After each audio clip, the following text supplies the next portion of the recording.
My name is Michael King, and in this first video on investing, we're going to look at savings, human capital, and how risk changes over the life cycle. So as you start your career and start earning an income, you need to start thinking about investing.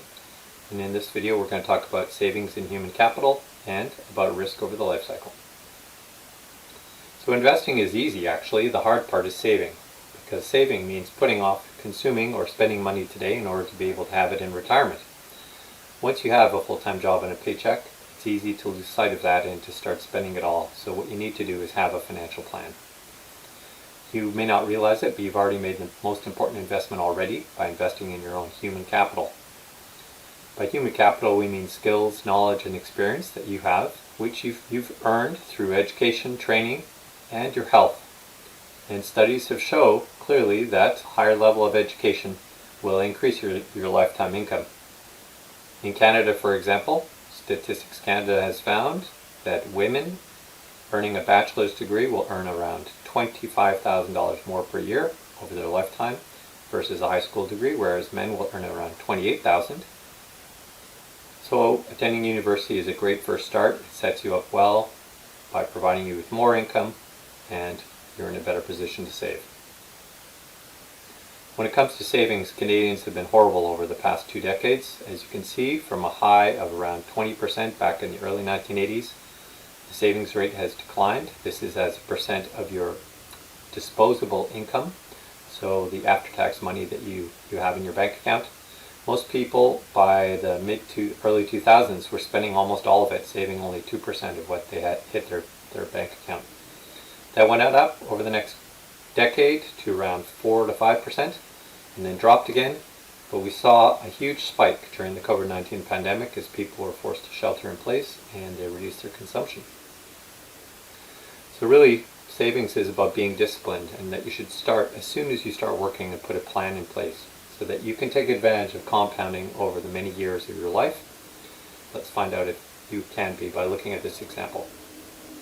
So let's say you have a classmate who plans to invest $250 a month as soon as she starts work at age 23. And with that investment, she hopes to earn 8% per year, compounded monthly. How much will she have at the age of retirement? This is simply a future value problem. As you can see, it's an ordinary annuity. We're going to look at payments of $250 per month. The number of periods is going to be, as you can see here, 504. And that rate of 8%, we need to convert it into a monthly effective rate based on the compounding frequency and the payment frequency. And with starting at 0, how much will you have? She will have over $1 million. And that will be based on savings. If you add up $250 times 504 periods of around $126,000. Now let's say you didn't listen to my advice and you started your life without it giving any thought to the future, but at age 40, something happens and you remember that whoever that prof was, he told you should start saving for retirement. So you start saving $250 a month, also earning 8% per year. So really the same inputs, except for the number of periods is now reduced to 300 periods. Doesn't seem like a big drop. By retirement, however, you will have only $237,757. You will have saved $75,000, which is 300 times that 250. The big picture is that by saving an extra $51,000 in those early years, you will end up with almost $800,000 more later at retirement because of the impact of compounding and interest on interest over the years. Bottom line, get going now. Now, as you age, your risk tolerance changes, and you may want to ask yourself, when can you handle the risk of investing? When are you least able to handle it?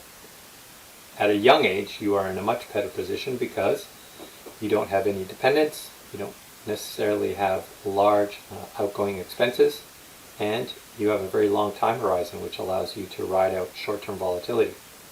As you get older, you need to be thinking about paying off a house, paying for your children's education, and saving for retirement. You're going to become less risk tolerant.